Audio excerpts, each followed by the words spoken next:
완벽 판매 돌파. 재구매 압도적 판매. 남지연 알부민 더 진하게 더 고함량으로 25,500mg에서 31,040mg으로 알부민 복합물 제가 직접 배합했습니다. 남지연 원창의 알부민 2090 울트라 맥스. 간에서 매일 생성되는 알부민, 우리 몸속 혈장 단백질의 주요 성분. 혈액속 핵심 단백질로 영양소가 몸속 곳곳 제대로 전달되게 하는 영양 배달부.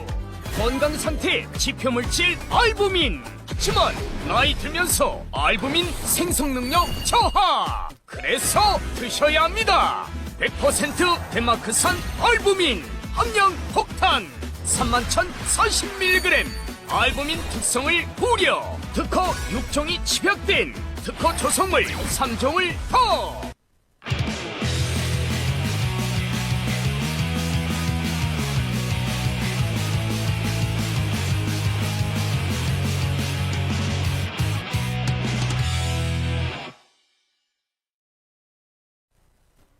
안녕하세요, 시청자 여러분. 아시아투데이 TV 화수목 오후 2시 여러분과 함께하는 장예찬의 정치펀치입니다. 오늘 화요일에는 여러분의 막힌 속을 시원하게 뚫어줄 국민 똑순이 백지원 전 국민의힘 대변인과 함께하겠습니다. 대변인님 안녕하세요. 네, 안녕하세요. 지금 이재명 정부의 어떤 막장 인사, 정말 예상은 했지만 이렇게까지 국민 눈치를 안 보고 마구잡이로 네. 자기 변호사들부터 시작해서 온갖 문제와 흠결투성이인 사람들을 온갖 요직에 기용하고 네. 뭐 사법부 헌법재판관에도 자기 변호사를 추천하는 등의 이런 상상하기 힘든 일들이 벌어지고 있는데 네. 참 보면 진보 매체, 진보 언론은 이럴 때 비판을 안 하는 것 같아요. 그 윤석열 정부 때를 돌아보면 약간의 논란만 있어도, 그리고 윤석열 대통령과 조금만 친분이 있는 사람이 어디 간다고 하면 조중동부터 일어나서 벌떼처럼 달려들고 막 국민의힘 내부에서도 막 온갖 소리가 다 나오고 있었는데, 민주당은 비교도 안 될 정도로 문제가 많은 사람들, 문제가 많은 인사들, 심지어는 이재명의 변호사들이 막 좋은 자리에 간다고 해도 JTBC, MBC, 한겨레, 경향 다 감감무소식이고요. 민주당 내부에서도 이를 비판하는 목소리가 전혀 안 나오는데, 이게 민주당을 우리가 비판은 하지만 한편으로는 정권 초에 뭘 하든 국정 동력을 좀 지켜주겠다라는 모습이 보여서, 반대로 보수는 우리끼리 서로 발목 잡고 비판하다가 그냥 고꾸라지는 거잖아요. 네. 여기에 참 많은 차이가 있는 것 같아요, 본질적으로. 네. 확실히 저는 민주당 쪽이 뭐 인사나 이런 걸 할 때 있어서 이렇게 물론 그 방향성이나 이런 건 우리가 비판은 하겠지만 조직 관리라거나 이런 부분들, 단합이 되는 부분들이나 이런 건 우위에 있다고 생각을 해요. 정치력이나 이런 건 우위에 있는 것 같고, 다만 그 인사들의 면면을 봤을 때 문제 많은 사람들조차 이런 질서를 통해서 편안하게 공직에 영전을 하는 이런 구조는 잘못되었지만 어쨌든 지금 조직 관리 능력에 있어서는 다소 우위에 있지 않나라는 생각이 들었고, 참 한편으로는 저는 그런 생각도 들었습니다. 우리도 정말 좋은 인사들 잘 했었는데 왜 그것조차 제대로 처음에 지키지도 못하고 그런 식으로 에너지 소비를 정부 초반에 많이 했었을까, 그런 생각도 들었고요. 근데 이제 면면을 보면 지금 김민석 비서실장부터 해서 지금 국민들한테 많은 비판을 받았던 사람들이 이제 주요 요직을 차지하게 되면서 많은 부분들이 우려를 하고 계신 것 같습니다. 네, 그리고 이재명 정부에서 뜬금없이 어제 오늘 국민 추천으로 장관과 차관 인사를 선임하겠다라는 국민 추천제를 들고 나왔습니다. 이게 눈 가리고 아웅하는 행위일 수도 있고, 또는 개딸들 팬덤의 지지를 받는 함량 미달의 정치인들을 국민 추천이라는 명분으로 장관 차관 임명할, 뭐 예를 들면 지금 김남국 같은 사람도 코인 의혹으로 문제가 많이 되고 있는데 대통령실 비서관에 임명이 됐잖아요. 네. 이런 인사들 개딸들이 추천 많이 하면 아니, 국민이 추천했으니까 문제 없다라고 그냥 면죄부 주는 형식이 될 수도 있거든요. 네. 뜬금없이 들고 나온 이 국민 추천 장차관 인사, 이 시스템은 대변인님 보시기에 좀 어떻게 보이세요? 저는 일단 명분으로 쓰기 위한 쇼라는 생각은 하고요. 그리고 물타기를 위한. 네. 그리고 말씀하셨던 것처럼 개딸들에게 인기 있는, 가령 뭐 춤 잘 추시는 박찬대 의원이라거나 아니면 이제 말 안 들으면 다 죽는다라고 이야기했던 최민희 의원, 최민희 네. 의원 같은 그런 분들이 아마 개딸들로부터 많은 지지를 또 받을 수 있지 않을까라는 생각이 들고요. 이게 국민 추천이라는 단어가 사실 알 수 없는 단어입니다. 우리 당 공천에서도 이해할 수 없는 특혜 공천의 명분으로 사용이 된 바가 있는데요. 근데 누가 추천했는지 얼마나 추천했는지 아무런 자료도 남아 있지 않아요. 네. 국민 추천제로 대표적으로 국회의원이 된 게 김상욱이잖아요. 네. 누가 김상욱이라는 분을 알았고 그리고 그런 사람을 누가 추천을 우리 당에서 하겠습니까? 문재인 대통령에 대한 지지 의사를 밝혔던 사람인데, 그러니까 그런 식으로 명분을 활용하기 위해서 일단 일종의 쇼를 하고 있다라고 생각을 하고요.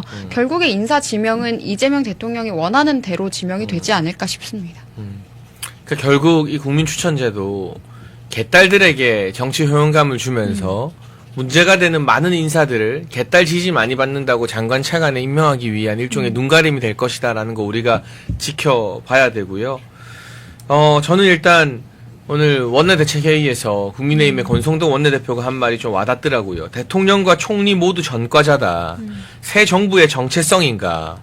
그러면 이제 민주당 정부에서 이재명 정부에서 요직에 앉기 위해서 추천을 받으려면 일단 필수적으로 음주운전 전과가 있어야 되는 거 아닌가. 네. 대통령실 비서실장인 강훈식 의원이 무면허 운전 전과 하나랑 도로교통법 전과가 있어요. 근데 이 도로교통법 특수 전과는 뭔지는 구체적으로 알려져 있지 않지만 음주운전의 가능성이 사실은 매우 높거든요. 네.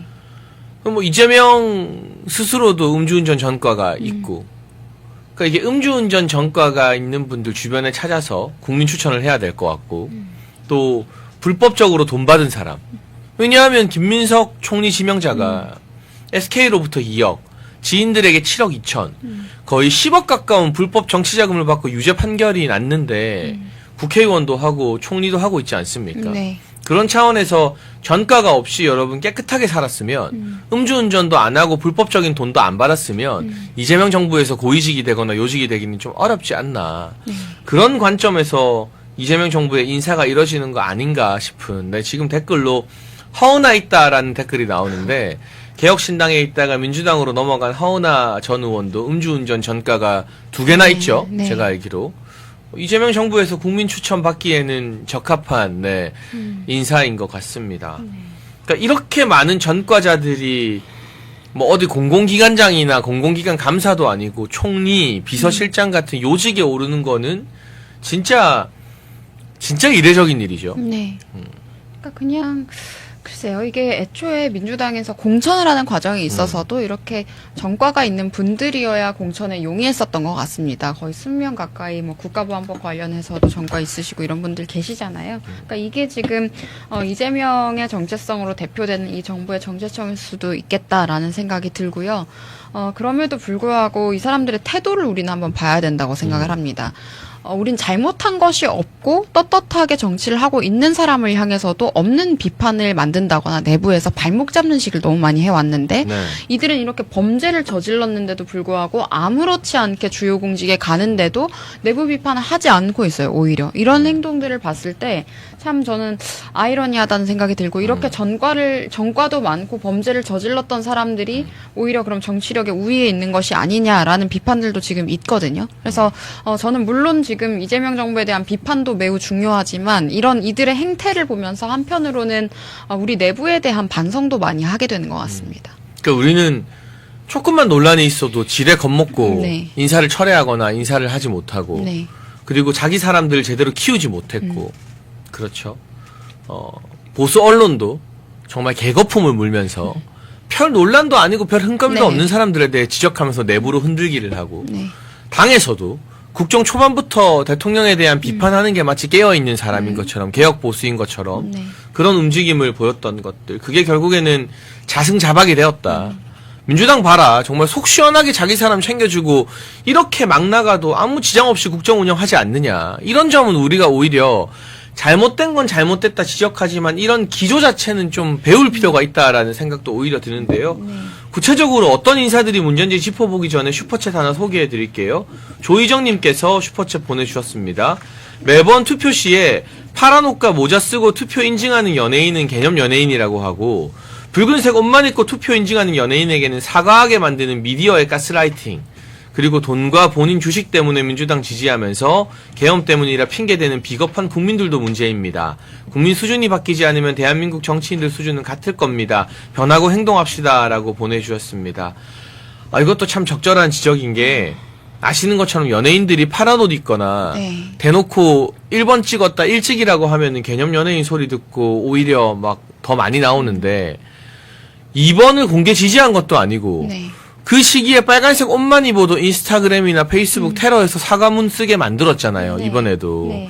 이렇게 문화적으로 압도적으로 기울어져 있는 이런 풍토들 이런 것들도 정치권에서 나서서 바로잡고 지켜주지 않는다면 계속해서 이 대한민국 사회가 좌편향 사회로 갈 수밖에 없는 거죠. 이거는. 네. 그리고 참 선거 당일에 뭐 파란 아이템을 착용하고 인증샷 찍는 연예인들한테는 어떤 이야기가 없었는데 선거 당일도 아니고 그냥 빨간 색깔 옷을 우연히 입고 사진을 올렸을 뿐인데 가서 이제 완전히 이 사람에 대해서 이제 스스로 정체성을 뭐 밝혀라 이렇게 한다거나 이런 온라인상의 사이버 불링 같은 게 너무 심각했었거든요. 뭐 카리나 씨도 그렇고 네, 홍진경 홍진경 씨도 씨. 그냥 니트 빨간색 하나 네. 입었을 뿐인데 그게 심지어 투표 날도 아니었던 것 같거든요. 네. 근데 뭐 이 시기에 이러면서 막 다들 네. 테러를 해서 반성문 쓰게 만들었죠. 네, 그리고 12월에도 차은우 씨가 그냥 화보 사진 올렸는데 이 시국에 화보를 왜 올리느냐 이런 식으로 계속해서 캐묻는다거나 괴롭히는 그런 모습들도 많았었는데 이런 것들 지양돼야 될 것 같고요. 그리고 국민의힘을 지지한다거나 보수 정치인을 지지한다고 해서 연예인들이 차별받아야 할 이유도 없습니다. 앞으로 본인의 정치 성향을 밝히는 것이 조금 더 자연스러워졌으면 좋겠고요. 좌파 성향의 연예인들은 정치 성향을 밝혀도 되고 우파 성향을 가진 연예인들은 정치 성향을 밝히면 안 되는 것도 말이 안 되지 않습니까? 그래서 앞으로 더 자유롭게 그리고 자연스럽게 우파 지지 성향의 연예인들도 정치 성향을 표현할 수 있었으면 좋겠다 말씀을 드리고 싶고요. 지금 국민에 대해서 아까 이제 댓글을 달아주신 분이 그런 말씀을 하셨는데 사실 저는 우리 보수 정치를 한다라고 주장하는 사람들의 정치 수준도 올라갈 필요가 있다고 생각을 합니다. 물론 지금 민주당에 대해서 이런 전과자들도 많고 범죄자들도 많고 이들에게 지향하는 그런 방향성이 틀렸다라고 우리가 이야기하는 것은 맞겠습니다만은 조직 관리 능력이라거나 그럼 내부의 기강이라거나 가치 중심으로 움직이는 모습은 저는 정치력은 우위에 있다고 생각을 하거든요. 그래서 이런 것들도 우리 보수정당이 앞으로 갖춰가야 되는 것이고 저는 더 많은 젊은 정치인들이 직업으로서의 정치를 인지하고 있는 정치인들이 우리 내부에서도 활약을 해야 되지 않을까라는 생각을 합니다. 네, 그렇죠. 어떤 면에서는 저렇게 철저하게 자기 사람들 키워주는 민주당의 모습이 부럽기도 하다라고 토로하는 젊은 정치인들이 주변에 많이 있거든요. 자, 이제는 한 명 한 명씩 어떤 인사들이 어떤 문제를 지니고 있는지 우리가 이미 알았던 것들 그리고 새롭게 드러난 것들까지 먼저 한번 지켜볼게요. 저는 가장 문제가 되는 건 뭐니 해도 국무총리라고 생각해요. 네. 행정부 전체를 지휘하고 대한민국의 공식적인 2인자인데 그 국무총리가 전과 사범이거든요. 이것도 이재명이랑 맞춘 게 아닌가 싶을 정도로. 네. 미국 문화원 점거 사건 하나 있죠. 국보법 위반이 있죠. 그리고 제일 심각한 게 돈 받은 거예요, 돈. 2억이랑 7억 2천. 총 9억 2천. 두 번이나 불법 정치자금을 받았어요. 오늘 김민석 지명자가 출근하는 길에 기자들이 불법 정치자금 질문을 했습니다. 대답이 걸작이었어요. 그 당시 검찰의 문제점을 드러낸다. 그러니까 돈 받은 자기가 잘못한 게 아니라 수사한 검찰이 잘못했다라는 인식. 네. 미안하다, 송구하다라는 반성 한마디가 없어요. 근데 이거는 검찰이 기소해서 끝난 사건이 아니라 법원에서 전부 다 유죄 확정이 나온 사건이거든요. 아니, 저는 이해가 안 되는 게 만약 우리 같은 젊은 정치인이 요즘에 9억이 아니라 900만 원만 받아도 난리가 나고 생매장되고 다시는 정치를 못하게 될 거잖아요. 네. 그런데 왜 좌파 정치인들 86 운동권들은 9억 2천만 원을 받아도 당당하게 복귀해서 다시 국회의원도 되고 총리도 되고 오히려 그거 물어보는 기자들한테 내가 잘못한 게 아니라 검찰이 수사한 게 잘못이다 이런 이야기를 할 수 있는지 이렇게 도덕적 잣대가 다른지 이게 좀 납득이 가세요, 대변인님? 전혀 납득이 되지 않습니다. 근데 그럼에도 불구하고 이미 지명을 한 상황이라는 네. 게 지금 이 상황에서 우리가 제도적으로 할 수 있는 것이 굉장히 제한적이라는 게 너무 안타깝고요. 그렇기 때문에 지난 탄핵 정국에서도 제대로 당의 역할을 했어야 되고 대선 때도 참 여러 가지 경선 과정부터 제대로 했어야 되지 않나라는 생각이 듭니다. 그런 여러 가지 아쉬운 마음이 많이 들고요. 지금 그리고 김민석 국무총리 후보자가 했던 이야기 중에 이게 있습니다. 이재명 대통령의 순방에 마음이 울컥 해석한다. 이런 이야기를 했어요. 네. 만약에 이런 이야기를 우리 윤석열 정부 때 누군가가 했다면 이거 바로 또 비판 난리가 났죠. 막 아무다 뭐다 하면서. 네, 그런 네. 온갖 이야기를 들었을 텐데 이들은 이런 이야기들 우리가 뭐 공산당에 비유하시는 분들도 많습니다만은 이런 절대적인 충성을 하는 어떻게 보면 감정적인 것까지 드러내도 이런 부분들이 지금 문제 삼지 않고 있는 거잖아요. 그래서 참 많이 우려가 되는 것이 이재명이라는 사람의 심기경호에 집중할 것 같다. 이 국무총리 후보자 같은 경우에 그런 생각이 들고 말씀하신 것처럼 일단 기본적으로 도덕성에 대한 문제가 많은 사람이고 그리고 우리나라의 혈맹국이자 우방국인 미국과 관련해서도 말씀하신 여러 가지 테러 관련 논란도 있었고 과거에 미국 입국 거부당한 바가 있지 않습니까? 그래서 이런 부분들이 앞으로 한미동맹에서 어떻게 작용할지가 많이 우려가 됩니다. 물론 이재명 대통령이 지금 일본과도 통화를 했다 뭐 이런 식으로 계속 이야기를 하는데 뭐 트럼프 대통령과도 통화를 했는지 안 했는지 헷갈리게 이야기를 한다거나 그리고 지연이 됐었죠. 초반에. 지연이 된다거나 이런 모습들도 우려가 되고요. 앞으로 어쨌든 참 문제 많은 김민석 국무총리 후보자입니다만은 본인이 뭐 중국을 좋아하시든 어떤 성향을 갖고 계시든 기본적으로 자유진영 우방국과의 관계에 흠집을 내는 일은 없었으면 좋겠다라고 말씀드리겠습니다. 그러니까 오늘 그래서 자기는 반미주의자 아니다. 미국에서 미국 변호사 자격증도 땄다는 이야기를 하던데 그리고 그때 그 미국 문화원 점거 사건을 5.18 광주 민주화 운동을 전 세계에 알린 계기가 됐다라면서 또 자기들끼리 셀프 면죄부 스스로 자기는 잘못한 게 하나도 없다는 식의 뻔뻔한 태도로 나오더라고요. 그런데 김민석이 2인자가 됐다는 것 자체가 미국의 입장에서 또 서방 국가들의 입장에서 봤을 때 야 대한민국은 이제 한미동맹을 중시하는 국가가 아니라 중국과 북한을 중시하는 반미 국가가 됐다는 결정적인 사인으로 좀 읽히지 않을까요? 아무래도. 네, 이미 그런 모습들이 많이 나오고 있고요. 또 지금 사실 저는 좀 어린 아이들 보기도 부끄럽습니다. 이렇게 뭐 전과 사범 정도 돼야 대통령도 될 수 있고 국무총리도 될 수 있다라는 생각을 가지고 아이들이 살아가야 되는 세상이 되어버렸다라는 생각이 들어서 그런 부분들이 안타깝고 지금 이재명 후보 자체도 이미 반미적인 성향이 있는 것으로 인지를 하고 있습니다. 많은 자유진영 우방국에서 그렇게 보고 있는 것이 특히 중국 관련해서 CS에 하자는 말이 뭐 내가 잘못했냐 틀린 말했냐 이런 이야기도 하지 않았습니까? 그리고 지금 북한 관련해서 대북 송금, 대북 불법 송금한 것을 문제로 지금 공범으로 기소가 된 상황이잖아요. 이런 부분들을 우방국에서 모르지 않는다는 점 그리고 앞으로 외교적인 여러 가지 문제들을 풀어감에 있어서 문재인 대통령의 모습을 반복해서는 안 될 것 같다라고 말씀을 드리겠습니다. 또 북한에 대한 여러 가지 스탠스도 문재인 정부 수준에서 크게 벗어나지 않는다거나 오히려 그것보다 더 과해질 수도 있을 거라는 우려가 되는데 적어도 판문점 3초 컷 같은 장면은 없어야 되지 않을까. 그래야 우리 국격의 참 국가 체면이 말이 아니었습니다. 사실 그때 판문점에 가서 문재인 대통령이 3초 만에 문 닫혀서 뒤로 빠졌던 그 상황. 그러니까 완전히 대놓고 너는 빠져 여기 네. 끼지 마 이런 거였잖아요. 네. 그냥. 그때 네. 트럼프 정부 인사들도 그때를 이제 회상하면서 이야기했던 것들을 들어보면 굉장히 불쾌했다. 그리고 무슨 이야기를 하는지 모르겠는 사람이 문재인이다 이런 얘기를 했는데 이재명 대통령도 앞으로 그런 여러 가지 외교 무대에서 어떤 모습을 보여줄지 문재인 시즌2일지 그보다 악화된 모습일지 한번 지켜봐야 될 것 같습니다. 그럼 자연스럽게 친북 반미 인사로 한번 연결해 볼게요. 네. 이종석 국정원장이 임명이 됐는데 이 사람이 노무현 정부 때도 활약을 했는데 그 당시에 오히려 노무현 전 대통령은 북한의 계속된 도발이나 이런 것들에 대해서 강경 대응을 하려고 했는데 자기가 끝까지 말렸다. 라고 자서전에 쓴 사람이거든요. 네. 그게 자랑거리인 사람이고. 네. 그러니까 역대 이제 북한 문제를 담당했던 주요 관료들 고위 공직자 중에서 가장 북한에게 유화적인, 그러니까 북한에게 무슨 대가를 치르더라도 그냥 대화를 해야 되고 하자는 대로 다 맞춰줘야 된다라는 사고관을 가진 사람이 네. 통일부 장관도 아니고 대한민국 안보를 책임지는 그리고 간첩을 잡아야 되는 국정원장에 갔잖아요. 그러니까 이게 정치적 의미로 따지면 이종석이라는 사람이 그나마 좀 덜 유명해서 그렇지 박지원을 국정원장에 보낸 것보다 더한 일이라고 네. 하더라고요. 더 그럼 심각하죠. 이제 국정원 내 블랙 요원들 외국에서 북한 스파이 견제하고 간첩 잡고 중국 스파이들이 지금 너무 횡행하잖아요. 네. 근데 이거 간첩법 통과시켜서 잡아야 되는데 잡지도 못하고 있는데 이런 것 대항해서 목숨 걸고 싸우는 국정원 요원들은 전부 다 힘 빠져서 다 뒤로 물러나게 되고 그 박지원 때 잘 나갔던 친북 인사들이 또 국정원을 쫙 장악하게 되는 거거든요. 네.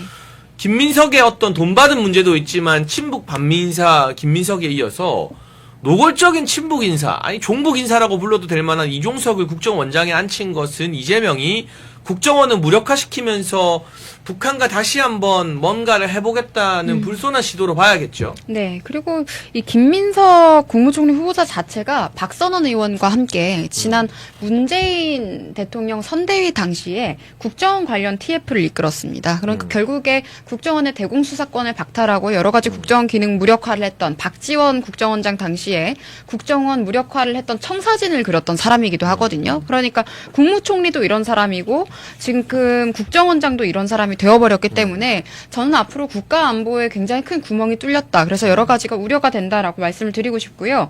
김대중 정부 당시에 휴민트 정보 유출된 사건이 있었습니다. 그렇죠. 네. 그와 같은 일이 반복되면 안 되는데 혹시나 그런 상황이 생길까봐 굉장히 지금 우려가 되고 그리고 여러분이 절대 잊어서는 안 될 이름이 또 박선원 의원이라는 점, 이 부분도 말씀하셨던 것처럼 그때 당시 박지원 국정원에서 활약을 한 다음에 그런 충성 맹세를 바탕으로 해서 민주당에서 지금 공천을 받아서 국회의원을 하고 있죠. 그리고 탄핵 정국에서도 여러 가지 모습 우리 군의 블랙 요원 이름을 이제 국회에서 노출을 한다거나 그런 장면들을 보인 바가 있습니다. 그래서 이 부분들에 대해서도 계속해서 주의 깊게 살펴봐야 될 것 같다 말씀드리겠습니다. 네, 이렇게 친북 인사들의 전면 포진이 미국과 서방 세계를 굉장히 불안하게 만든다. 그리고 더군다나 이재명은 G7에는 간다고 하지만 초청받은 나토 정상회의, 우리 윤석열 대통령께서 2년 연속 방문하면서 유럽의 국가들과 여러 가지 안보 협력의 틀을 만들어 놨거든요. 네.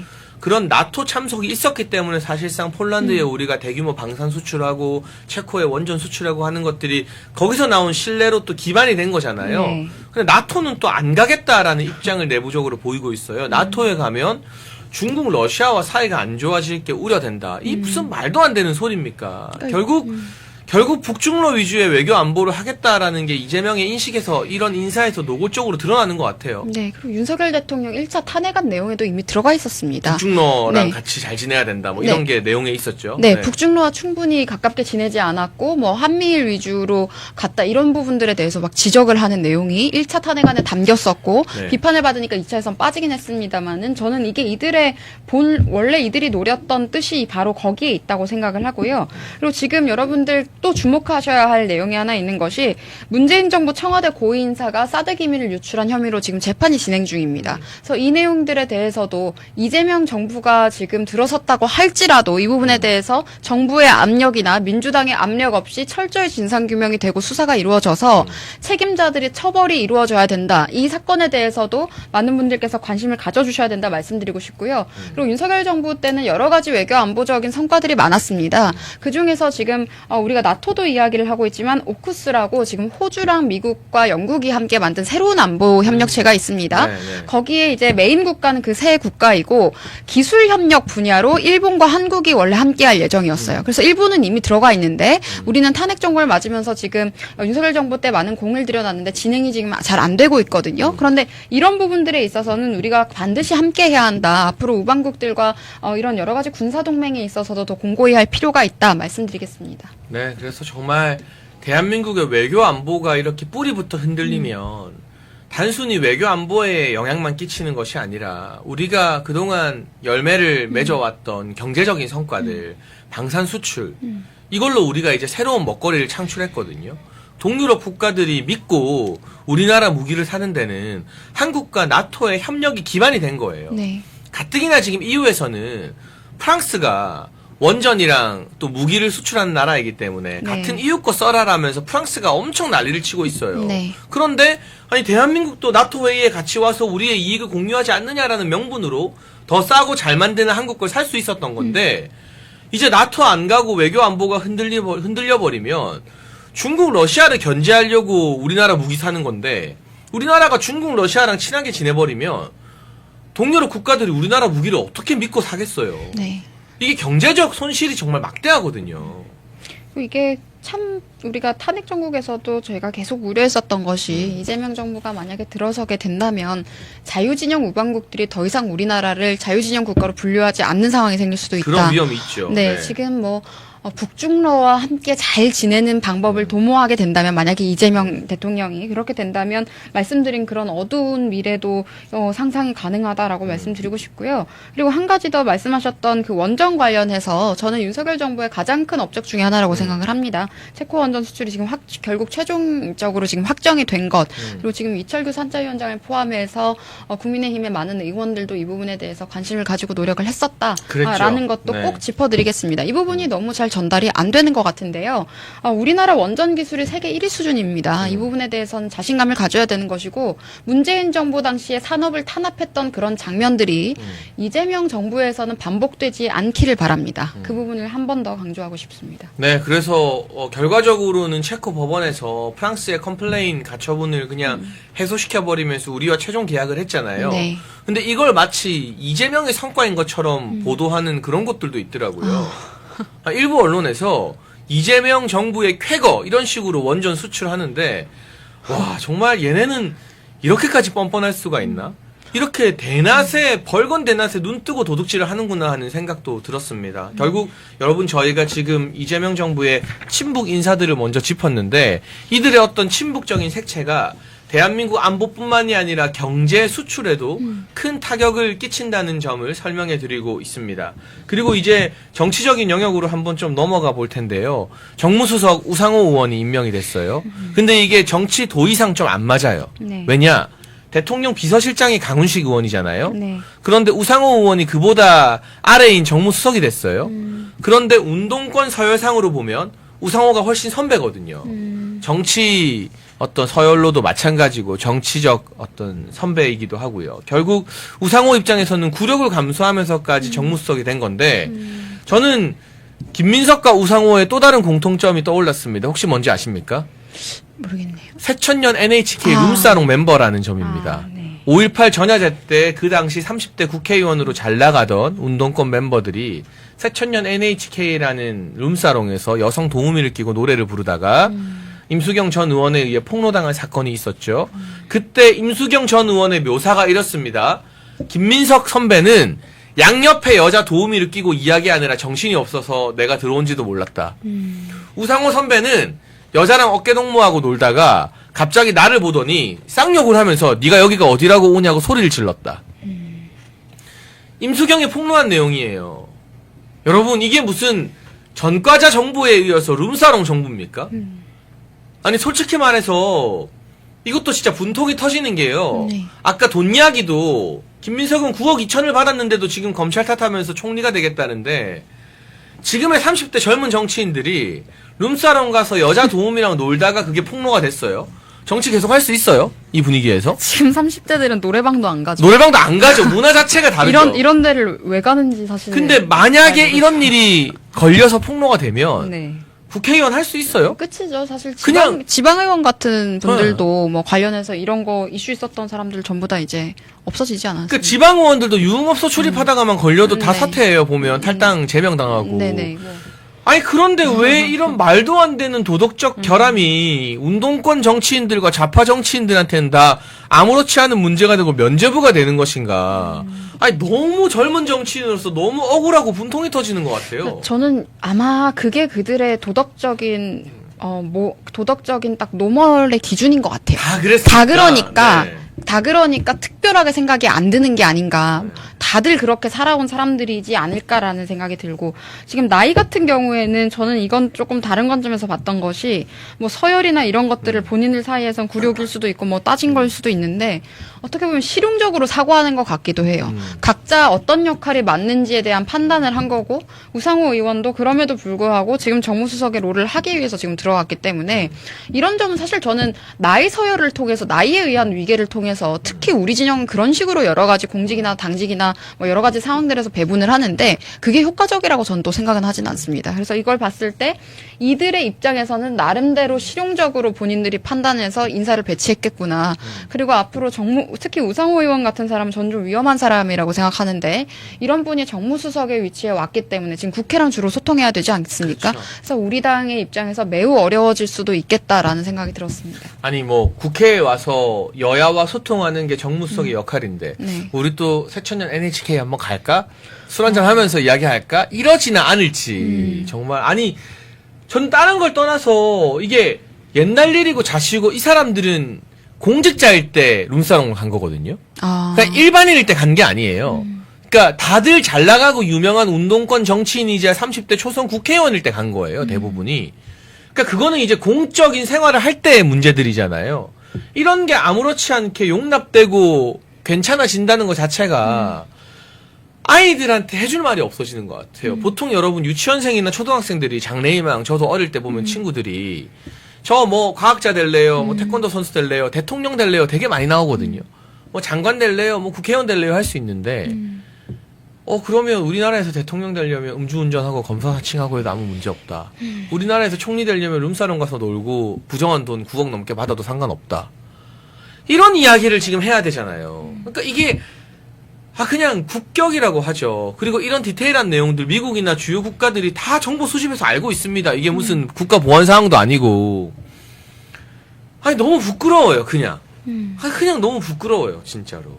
그쵸, 뭐, 공직자의 자질을 판단하는 기준이 이재명 정부와 민주당은 이 정도 수준이구나라는 생각이 들고, 근데 참 국격이 떨어지는 것 같아요. 네. 미국에서 만약에 정부 인사를 한다면 이런 사람이 될 수 있을까요? 저는 정무수석을 이런 사람이 해도 괜찮을까요? 그리고 지금 홍보수석 같은 경우에도 JTBC 전 대표가 발탁이 네. 된 걸 보고 참 이렇게 특정 방송사의 그런 성향 같은 것들이 또 반영이 되는구나. 그리고 이들은 이런 식으로 어떻게 보면 농공행상을 또 확실히 하는 측면이 있어 보이기 때문에 이들이 더더욱 또 충성하는 게 아닌가라는 생각도 좀 들었습니다. 이렇게 되면 JTBC는 앞으로 더 열심히 명배어천가를 방송해주는 이제 땡명 방송이 되겠죠. 옛날에 땡문 방송처럼. 수석 한 명 더 살펴보겠습니다. 민정수석 오강수입니다. 민주당 내부에서도 반발이 있었던 인사인데요. 이재명이 밀어붙였습니다. 그런데 차명으로 부동산 재산을 운용했다라는 의혹이 불거졌고 오늘 그 사실을 본인이 사실상 인정하면서 유감이다라고 사과를 표명했습니다. 자기 부동산을 뭐 아내 친구에게 맡겼던가요? 그런 식으로 운용하다가 나중에 소송을 통해서 그 재산을 찾아왔다. 근데 민정수석이 뭐 하는 자리냐면요. 공직자들, 네. 고위공직자나 인사가 대통령 주변 인물들, 측근들이 이렇게 차명으로 재산 굴리고 투기하고 하는 거 잡아내는 자리예요. 네. 이 공직의 기강을 다스리는 자리잖아요. 그런데 그 일을 해야 될 민정수석이 자기가 차명으로 부동산 재산 굴리다가 걸린 거예요. 이거는 도둑놈한테 경찰 시킨 거나 마찬가지잖아요. 어떻게 보세요, 대변인님? 제가 너무 오늘 어이없는 질문에 대해서만 계속 어떻게 보나마나 뻔한데 자꾸 어떻게 보세요 물어보는 게 저도 미안하고 민망한데 좀 속 시원하게 한마디 해주십시오. 지금 결국에 이 오광수 변호사도 이재명 대통령과 사법시험 동기라고 동기죠. 하는데 네. 그리고 또 특히 이 민정수석 인사에 이재명 대통령의 의중이 반영됐다라는 이야기들이 있는 거 보니까 그냥 친구랑 일하고 싶으셨던 것 같아요. 그리고 본인 뭐 초록은 동색이란 말도 있는데 본인만큼 여러모로 부패한 가치관을 가진 사람과 함께 일을 해야 또 이렇게 뭐 김민석 국무총리 후보자처럼 정과 사범도 본인이 기용할 수 있고 이렇지 않겠습니까? 그리고 뭐 돈 좀 받았던 과거가 있어도 대충 무마해 줄 수 있고 이러니까 이런 사람 데려다가 또 본인의 편의에 따라서 이재명 대통령이 지금 인사들을 사용하고 있는 게 아닌가라는 생각이 듭니다. 그 이제 이런 식의 막무가내 친구 기용 인사 같은 거 윤석열 정부 한번 떠올려 보면 세상이 뒤집힐 정도로 난리가 났었잖아요. 네. 그러니까 이런 차명 부동산 의혹이 전혀 없는 단순히 그냥 친구라는 이유만으로도 난리가 나지 않았었습니까? 네. 그걸 한번 떠올려 보면 야 진짜 좌파들은 민주당은 정권 운영하기 쉽다. 그냥 아무렇게나 다 해도 언론들이 일단 편들어주고 비판도 안 하고 그냥 넘어가는구나. 참 우리는 그때 정권 초에 진짜 힘들게 네. 말도 안 되는 공격과 내부에서 터지는 내부 총진들을 막아내느라 정말 쇠가 빠졌는데라는 생각이 들면서 네. 좀 허탈해질 지경입니다. 여러분 수석 인사까지 한번 쭉 짚어봤는데요. 수석만 문제인 게 아닙니다. 대망의 비서관 인사들, 코인 비서관과 이재명 변호사 군단, 그리고 헌법재판소, 헌법재판관까지 쭉 남아있는 문제적 인사들 짚어보기 전에 30초만 광고 잠깐 하겠습니다. 광고 보시면서 어디 가지 마시고 좋아요와 구독 눌러주세요. 저희 아시아투데이와 늘 함께하는 남재현 박사님의 알부민, 새롭게 리뉴얼된 2090 울트라 맥스로 돌아왔습니다. 여러분 알부민은 간에서 만들어지는 혈관 단백질 성분인데요. 간과 심장 컨디션 개선, 피로 회복과 신체 기능 강화에 도움이 됩니다. 아투TV 구독자들만을 위한 2+1 한정 특가가 준비되어 있습니다. 2박스 구매하시면 1박스 더 드리는 파격적인 이벤트 진행 중이니까요. 아래 번호로 전화하시고 여름철 건강관리 함께 하시죠. 알부민 2090 울트라맥스 많은 관심 부탁드립니다. 감사합니다. 자, 저희가 광고 끝났고요. 지금 이제 대통령 비서실장, 뭐 수석들, 총리 한번 짚어봤는데 진짜 문제는 정권을 운영하는 핵심 실무자의 책임자는 바로 비서관들이거든요. 네. 이 중에서 우선 코인 비서관, 김남국이 뻔뻔하게 디지털 소통 비서관으로 대통령실에 임명이 되어서 출근하고 있다고 합니다. 국회 상임위 기간 도중에 그리고 이태원 참사 관련된 질의 도중에도 코인 거래를 했는데 반성하지 않고 내가 뭐 잘못했냐라고 뻔뻔하게 일관하고 있거든요. 김남국이 대통령실에서 일하면서는 코인 안 할지 모르겠습니다. 이 김남국 같은 인사도 측근이니까 챙겨주고 코인 의혹이 있건 없건 비서관으로 임명하는 이런 행태들 참 허탈감이 많이 느껴져요. 여기도 마찬가지로. 그냥 이게 이재명 대통령의 정체성과 다 닮아 있는 것 같아요. 그러니까 그 어떤 정부를 보면 그 대통령과 결이 대충 비슷한 사람들이 주요 공직을 차지하게 되거든요. 그래서 김남국 의원도 보면은 딱 이재명 대통령과 닮은 점이 좀 많습니다. 여러 가지로 봤을 때 많고, 뭐 코인 논란이 있든 말든 말씀드렸다시피 그게 이들의 도덕적 기준에는 별 문제가 안 되기 때문에 일반적인 국민들의 상식에서 생각하는 그런 도덕적 기준과 다르기 때문에 문제가 안 된다고 저는 생각하는 것 같아요. 그리고 글쎄요, 김남국 의원이 디지털 소통에 대해서 뭘 알죠? 뭘 할 수 있을지 이게 사실 지금 뉴미디어를 다루는 것도 굉장히 서투실 것 같고, 뭐 인스타그램이나 이런 것도 잘 모르실 것 같은데, 이런 분이 과연 디지털 소통 비서관으로서 무슨 역할을 할 수 있을지 잘 모르겠고요.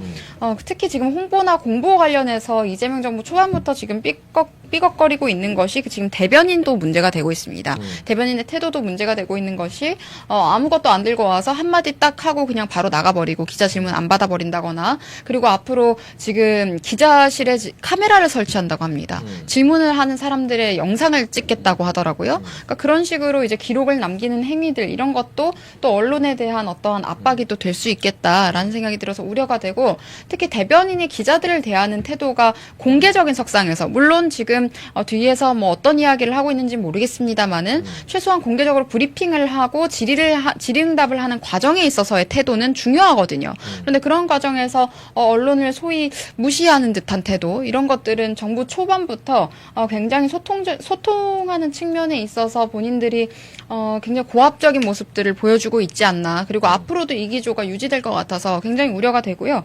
김남국 비서관 역시 글쎄요, 특히 이런 부분, 홍보나 공보 부분에 있어서는 전혀 적성이 안 맞는 분인 것 같은데. 아니, 네. TV 토론 하다가 열받으면 울고 뛰쳐나가는 분이잖아요. 그렇죠. 네. 그리고 맨날 출연진들과 싸우기도 유명한 분이고. 근데 도대체 무슨 소통을 하겠다는 건지 네. 디지털 코인 비서관이면 몰라도 참 이해가 안 돼요. 네. 그렇습니다. 그리고 또 민정수석실에 여러분 4명의 비서관들이 있는데요. 이 4명 모두 다 놀랍게도 이재명 관련 재판 변호인 출신입니다. 네. 대장동 재판, 대북송금 재판, 공직선거법 재판. 그러니까 민정수석실이 사실은 이 정권의 핵심 기능을 담당하는 곳이거든요. 근데 거기에 수석도 지금 차명으로 부동산 굴리다가 문제가 된 사람인데 4명의 비서관이 4명 중에 1명도 아니고 2명도 아니고 4명 전부 다 이재명 관련 사건의 변호사들이에요. 네. 이거는 이제 정권의 사정 기능과 공직 기강 뭐 여러 가지 법과 관련된 걸 담당하는 민정수석실 전체를 개인 변호사 사무실로 만든 거나 다름없잖아요. 네. 아니 이렇게까지 노골적일 수가 있나 싶은 생각이 들어서 좀 놀라울 정도예요, 사실은. 네. 그냥 이게 이재명 정치인으로서 이재명의 스타일이 전 이런 것 같아요. 그러니까 남들은 쉬쉬한다거나 최소한 숨기기라도 하는 것들에 대해서 약간씩 체면이라도 차리는 네. 거를 그냥 막무가내로 그냥 아무렇지 않게 해버리는. 네, 약간 뭐 어쩌라고 하는 마인드로 그냥 다 노골적으로 과시까지도 하는 것처럼 보이는데, 이제 민정수석실은 사실 이재명 변호인단으로 봐야죠. 앞으로 어떠한 정치 리스크가 생길 때마다 또 민정수석실을 이용해서 압박을 가할 것이고, 본인의 재판 관련해서도 계속해서 이 민정수석실을 통해서 해서 고압적인 태도로 재판 회피한다거나 여러 가지 부분들 정치적으로 이용하겠다라는 의도가 너무 선명해 보이고요. 그래서 우려가 됩니다. 아마도 이재명 관련 사건을 수사했던 검사들을 다 쫓아내거나 좌천시키는 일에 네. 앞장서게 될 것 같고 징계하는 일에 네네. 네. 그리고 판사들에 대해서도 불이익을 주는 방향으로 철저하게 이재명의 사법 리스크를 대비하기 위한 개인 로펌을 대통령실 안에 민정수석실로 차려 넣었다라고 네. 봐야 될 것 같고요. 그 연장선에서 대한민국 헌법마저 좌지우지하기 위해서 본인의 변호사를 헌법재판관 후보자로 추천하면서 이게 뭐가 이해충돌이냐, 이해가 안 된다라고 말하는 저 뻔뻔함. 그러니까 어떤 면에서는 저렇게 뻔뻔하게 하고 싶은 대로 다 하는 걸 보수도 좀 배웠으면 좋겠어요. 그렇죠. 그러니까 이제 하다 보니까 그런 심정이 들어요. 근데 네.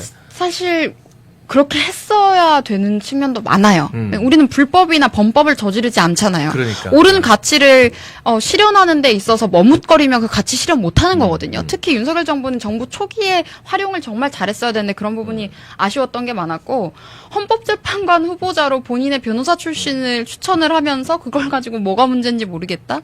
어떻게 이렇게 뻔뻔할 수가 있는지 저는 그 기사를 보고 참 할 말이 없더라고요. 이게 웬만하면 비판 멘트가 나와야 되는데 그냥 할 말이 없게 만드는. 그러니까 그냥 아니, 너무 말도 안 되는 일을 아무렇지 않게 막 하면서 우리가 뭐 잘못했어 미안한 척도 안 하고 우리 잘못한 거 없어 이래버리니까 왜 사람이 벙 찐다고 네. 하죠. 어안이 벙벙해지면서 그냥 혀를 내두르고 와 이런 생각 저렇게 해도 되는구나. 우리는 바보였나? 우리는 아무것도 못하고 하나하나에 벌벌 떨면서 뭐 인사 하나 제대로 기용을 못했는데 와 이건 대체 뭐지라는 생각이 드는 것 같아요. 진짜. 그리고 또 내부 비판을 하지 않을 수가 없는 게 지금 이제 대선에서 패배를 하고 나서 여러 가지 상황들이 펼쳐지고 있는 것 같습니다만은 자꾸만 사과와 사죄만 하세요. 지금 우리 당의 주요 정치인들이 사과랑 사죄만 계속 하시는데 사과 전문 정당이죠. 네, 사과랑 사죄만 한다고 국민들이 바라시는 변화를 우리가 이룰 수 있었나요? 그런 태도들에 대해서도 한번 다시 생각을 해봐야 됩니다. 맨날 사과한다, 고개 숙이고 인사한다고 해서 국민들이 그걸 또 진심으로 보시겠습니까? 그러니까 여러 가지 접근 방식도 바꿔야 되고요. 일단 기본적으로 국민이 바라는 변화를 우리가 실현하지 못한 이유가 무엇인지, 과연 그게 사과하지 않아서일지도 다시 생각을 해보셨으면 좋겠습니다. 그리고 지지율에 대해서도 우리가 이야기를 하는데 윤석열 대통령 탄핵 전국에서 탄핵 반대 여론 50% 가까이 나왔던 거 기억하실 겁니다. 그럼 그것에 미치지 못하는 지지율이 나왔다면 그 이유가 무엇인지, 과연 사과하지 않아서인지 이 부분에 대해서도 반성을 좀 했으면 좋겠고요. 지금 민주당의 태도를 보십시오. 그들이 어떠한 입법 폭거를 자행해도 30번의 탄핵까지 저지르고 그게 전부 다 기각이 되었었지 않습니까? 그런 상황들이 있음에도 불구하고 지금 정권을 탈취하자마자 본인들이 하는 일들, 이렇게 정말 문제 많은 전과자들 주요 국무총리 만들고 여러 가지 지금 주요 요직 공직에 지금 기용을 하면서 계속해서 본인들이 추종하고 있는 그 가치를 실현하기 위해서 움직이고 있잖아요. 그런데 우리는 절하고 뭐 고개 숙이고 사과만 하고 사죄만 한다고 뭐가 달라집니까? 지금 저는 좀 우리 당도 그리고 보수 정치를 한다는 분들도 이 냉정한 현실을 직시를 하시고 이 상황에서 변화를 만들 수 있는 일을 실질적으로 해야 한다라는 생각도 많이 들었습니다. 이거는 문재인 정부 때 당시는 뭐 운동권 출신들이 주류고 친북적인 성향이 많았지만 그럼에도 불구하고 그들은 나름대로 정치를 해왔던 엘리트 그룹들이 꾸렸던 정부라면 지금 이재명 정부 같은 경우에는 엘리트 그룹이 아니라 굉장히 지금 보시면 알겠지만 전과자들로 가득 차 있고 민주당 그렇죠. 내에서도 네. 평판이 좋지 않은 사람들도 되게 많아요. 그렇기 때문에 이런 사람들을 상대하기 위한 방식은 다시 생각해야 된다라는 생각이 듭니다. 으라보님 댓글이 촌철살인인데요. 당 이름을 속죄의 힘으로 바꿔야 한다. 아 진짜 국민의힘이 아니라 무슨 사과의 힘, 속죄의 힘인 것 같아요. 근데 그런다고 해서 국민들이 알아주느냐. 오히려 그래 너네가 잘못했지. 너네 더 잘못한 놈들이야라는 인식만 강화되는 측면이 있어요. 보기 싫죠. 그리고 네. 그런 장면은. 그리고 민주당이 저렇게 뻔뻔하게 밀어붙이는 저놈의 추진력은 방향이 잘못돼서 그렇지 네. 정치 공학적으로는 우리가 좀 제발 배울 건 배웠으면 좋겠어요. 오히려 그런 생각이 들고 네. 여러분 지금까지 저희가 이재명 정부의 정부 인사, 대통령실 인사들의 문제점을 지적했는데 당에는 문제가 없을까? 지금 민주당 원내대표 경선이 벌어지고 있습니다. 네. 서로 내가 더 친명을 넘어서 찐명이다라고 하는 서영교와 김병기가 붙었는데 네. 이 두 사람 다 도저히 원내대표가 아니라 국회의원을 할 자격도 없는 인간들이거든요. 네. 우선 서영교 온 가족을 본인의 보좌관으로 채용시켰던 전력도 있고 본인 지역구 지인의 어떤 재판 청탁을 위해서 판사를 불러가지고 판사를 만나서 이거 재판 좀 잘 봐달라고 판사에게 청탁했다는 사실까지 보도로 전부 드러난 인간입니다. 그런데 그런 인간이 국회의원 또 하고 원내대표 하겠다고 나오는 거 도무지 요즘 시대의 공정이나 이런 가치와는 맞지 않는 것 같아요. 네. 그리고 지금 서영교 의원, 김병기 의원 둘 다 그런 논란이 있지 않습니까? 그래서 이런 것들도 너무 아이러니하고 그 조국 관련해서도 그렇게 논란이 있어도 민주당은 변한 게 하나도 없고 민주당의 의원이 지금 그렇게 많으면서 원내대표로 추천할 수 있는 인물이 이 둘밖에 없는가? 그러게요. 그런 걸 보면 민주당도 굉장히 병들어 있지 않나라는 생각이 들고요. 사실상 차기 당대표는 뭐 정청래 의원으로 이미 확정되어 있다 이런 거의 이야기도 그런 있습니다. 분위기라고 하죠. 네. 네, 그래서 지금 정청래 의원과 스텝을 맞출 이렇게 또 부패한 인사들이 지금 원내대표에 출마했다는 것 자체가 참 앞으로 민주당이 여당으로서 얼마나 독선적인 행태를 보여줄지가 지금 보이는 것 같아서 참 암담하다는 생각이 듭니다. 그리고 오늘 단독 보도 하나가 터졌는데요. 김병기 의원 원내대표 후보입니다. 김병기 의원의 배우자가 2016년에 본인의 아들의 국정원 취업을 청탁하면서 그 당시 국정원 기조실장 이현수 실장과 통화한 녹취록이 공개가 됐습니다. 네. 이거요, 의원직 사퇴해야 될 사안이에요. 이거 보면 자기를 김병기 안사람이라고 소개하고 2년 전 우리 아들이 국정원 필기시험과 체력시험 면접에 모두 합격했는데 별의별 핑계로 검증조차 하지 않고 신원조회에서 탈락시켜 젊은 사람 인생을 그렇게 해놨다. 이번에도 프로세스만 필요하다고 해서 정말 믿고 있었는데 구멍가게도 아니고 국정원 원장님과 기조실장님께서 하시는 일이 의구심이 들었다. 아들이 그 분야에서 일해보고 싶어 하길래 말씀하시는 걸 믿고 의지했었다. 너무 속상하고 견딜 수가 없어서 전화했다. 실장님께 확답을 듣지 못하면 안 될 것 같아서 결례를 무릅쓰고 전화드렸다. 아니 국회의원 와이프가 국정원 기조실장에게 전화하는 것도 황당한데 자기 아들 취업 채용시켜달라고 확답을 해달라고 한다는 게 이게 말이 되는 일입니까 이게? 이거 녹취록이 터졌어요 여러분. 또 대단한 권위의식인데요. 말하는 워딩 하나하나가 네. 굉장히 고압적이고 정말 권위의식을 너무나도 많이 가지고 하는 이야기들인데 와, 이런 게 그들에게는 그냥 평범한 일상과도 같은 것 같습니다. 그러니까 우리가 특히 우리 세대가 조민 사태 때 그렇게 분노하는 모습을 얼마나 우습게 봤겠습니까?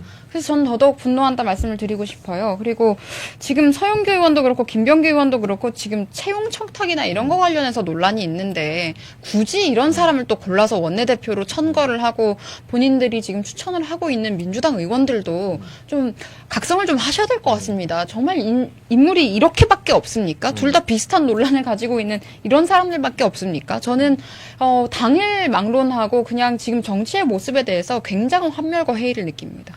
야, 그러면서 그 당시에 국정원 기조실장이 이렇게 대답했대요. 국회의원 부인한테. 김병기 아들 이름을 언급하면서 땡땡이 혼자만 할 경우 문제가 있기 때문에 10명에서 20명 뽑으면서 땡땡이를 중심으로 경력직 뽑을 것. 원장님께 다 보고 드리고 한다. 올해 안에 처리할 테니까 염려하지 말고 한 번만 더 믿고 기다려달라. 책임지고 하겠다. 참.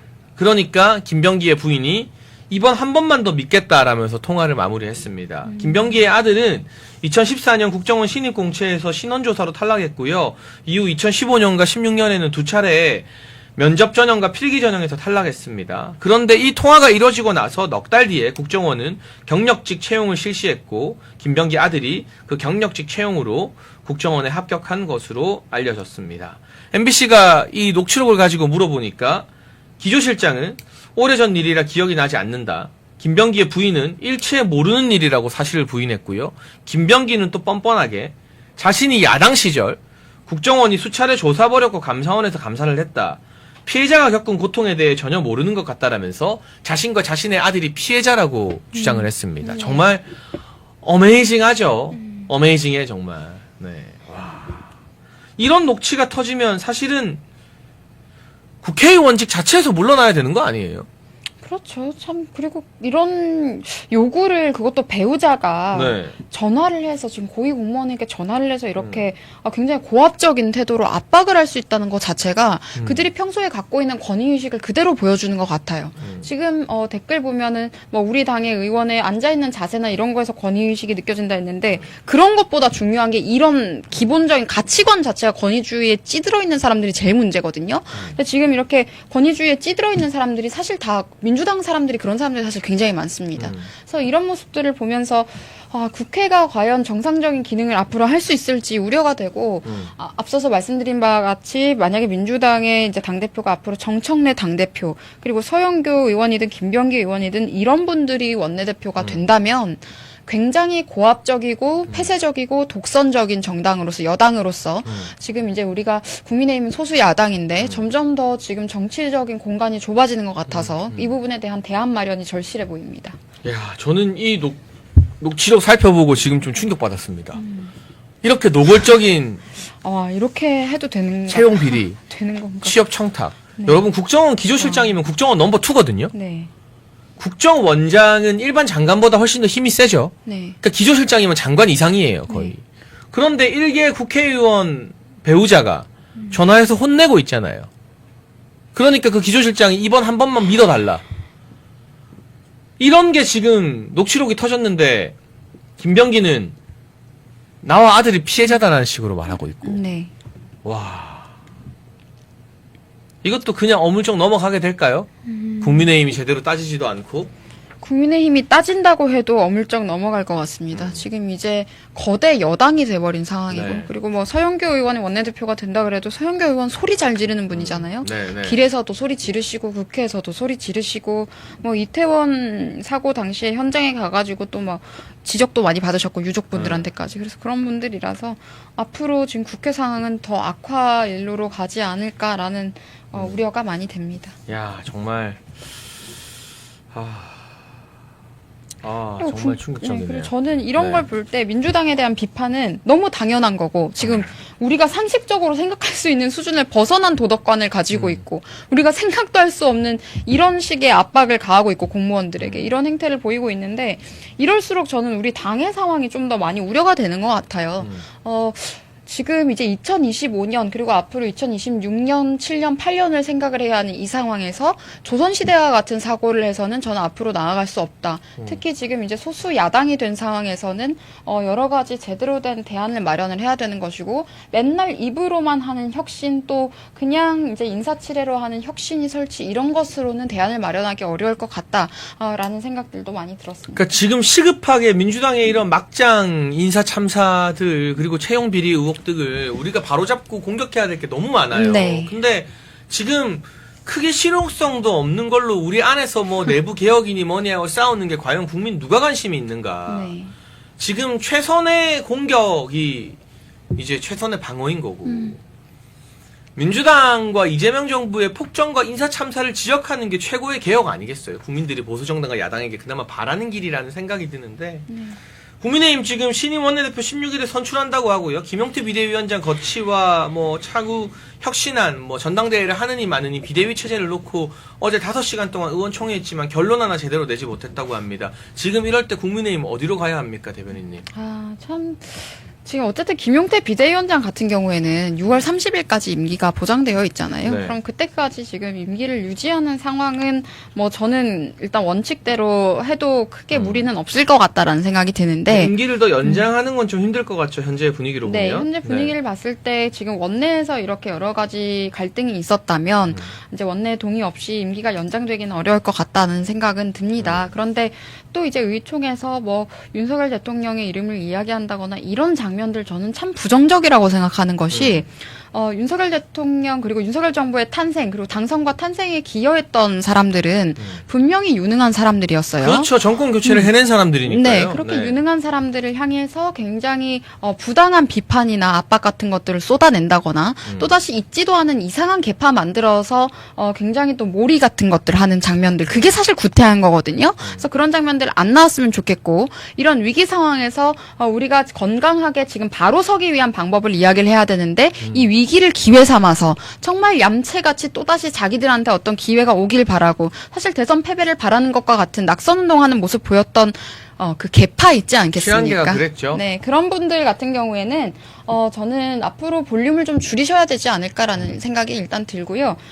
또 김용태 비대위원장이 여러 가지 이야기들을 했던 것 같습니다만은 앞으로 방향성은 저는 좀 더 지켜봐야 될 것 같다. 그런데 우리 당에서 지금 윤석열 대통령이 이미 탈당을 한 상황에서 자꾸 계엄이란 이야기를 다시 꺼낸다거나 윤석열 대통령을 억지로 공격을 하면서 또 공간을 만들어 보려고 하는 것, 그거 이미 지나간 이야기고 윤석열 대통령께서도 탈당을 하셨습니다. 그리고 지금 성실하게 재판받고 계시고 지금 아무 이야기도 하고 계시지 않으세요. 않죠. 네. 그래서 이런 부분들을 한번 좀 제대로 질서 정연하게 좀 바로 잡아야 될 것 같고, 지금 원내에서도 저는 5시간 동안 이야기해도 결론이 나지 않은 이유는 있을 것 같습니다. 어떻게 지금 파벌이 나뉘어서 이야기하고 계신지는 알겠지만 본인들의 파벌 싸움보다 중요한 것은 보수 정치가 제 기능을 하도록 만드는 겁니다. 그리고 무엇보다도 국민의힘이 과연 정당으로서 정부 여당인 당시에 제 기능을 했는가에 대한 반성도 필요합니다. 계속해서 당대표로 있었던 사람들, 한동훈 당대표 시절에도 정부의 운영을 방해하고 사실상 그런 롤을 통해서 본인들의 정치적 이익을 계속해서 도모해 왔기 때문에 지금 이런 상황까지 치달은 것이거든요. 그래서 이 부분에 대해서 책임지셔야 될 분들은 책임져야 될 것 같고, 특히 대선 패배에 대해서 누가 책임지느냐 이런 이야기들도 많이 하고 있지만 최선을 다해서 모든 의원들이 싸웠습니다. 현장에서도 정말 저도 전국 각지의 당협에 가서 도와드리기도 했는데요. 강원도 같은 곳 같은 경우에는 골목골목 찾아갑니다. 골목골목 찾아가서도 유세 다 하고요. 그 작은 트럭 타고 찾아가서 할머님, 할아버님들 뵙고 어린 아이들도 뵙고 정말 열심히 다들 했어요. 근데 그걸 가지고 누가 열심히 했니 안 했니 전 이건 좀 아닌 것 같다라는 생각이 들고, 지금 이제 김용태 의원 같은 비대위원장 같은 경우에도 6월까지 임기가 보장된 와중에 오락가락하는 모습 보이면 안 된다고 저는 생각합니다. 지금 이 상황에서 꼭 해야 하는 이야기를 말을 좀 줄이고 최소한으로 지금 꼭 필요한 이야기를 핵심적으로 짚어가는 과정들이 가장 중요하지 않을까 싶고요. 그리고 항상 우리가 선거에서 패배했을 때는 그 선거를 이끈 사람, 가장 먼저 반성하는 모습을 보여야 되는 사람은 후보자 본인입니다. 후보 본인이고, 그리고 보필하지 못한 사람들이 이제 뭐 반성을 할 필요는 있겠지만 선거에 패배했다고 해서 갑자기 또 윤석열 대통령의 이름을 가지고 와서 뭐 껌처럼 씹듯이 이야기를 한다거나 뭐 반성하겠다, 사과하겠다 이런 모습만 보여서는 절대 나아질 수 없다. 그리고요, 사과나 반성 같은 거는 임팩트 있게 딱 해야 되는 거지 맨날 그 말만 동어 반복만 하게 되면 받아들이는, 지켜보는 국민 입장에서도 이게 진심인지 거짓말인지 알 수가 없게 됩니다. 지치죠. 지긋지긋해지고. 네, 정말 구질구질해 보일 수가 있어요. 그래서 이런 이미지도 저는 쇄신했으면 좋겠고, 늘 뭔가 너무나도 올드한 정당의 이미지를 지금 가지고 있는데 앞으로는 좀 젊은 정당의 이미지를 좀 가져가야 하지 않을까. 그런데 그 젊음의 의미가 73년생은 아닐 것 같다는 말씀을 드리겠습니다. 네, 똑부러지게 국민의힘에 나아갈 방향까지 백지원 대변인께서 지켜주셨고요. 정말 이재명을 대상으로 잘 싸우는 정당이 되는 것이 최고의 개혁이다라는 말씀드리면서 오늘 방송 여기서 마치겠습니다. 많은 좋아요와 구독, 알람 설정 부탁드립니다. 내일 오후 2시에도 장혜찬의 정치펀치 박민영 대변인과 함께합니다. 시청해주신 여러분 감사합니다. 감사합니다. 100만병 안내 돌파, 재구매 압도적 안내, 남지연 알부민 더 진하게 더 고함량으로 25,500mg에서 31,040mg으로 알부민 복합물 제가 직접 배합했습니다. 남지연 원창의 알부민 2090 울트라 맥스, 간에서 매일 생성되는 알부민, 우리 몸속 혈장 단백질의 주요 성분, 혈액속 핵심 단백질로 영양소가 몸속 곳곳 제대로 전달되게 하는 영양 배달부, 건강상태 지표물질 알부민. 하지만 나이 들면서 알부민 생성능력 저하, 그래서 드셔야 합니다. 100% 덴마크산 알부민 함량 폭탄 31,040mg, 알부민 특성을 고려 특허 6종이 집약된 특허 조성물 3종을 더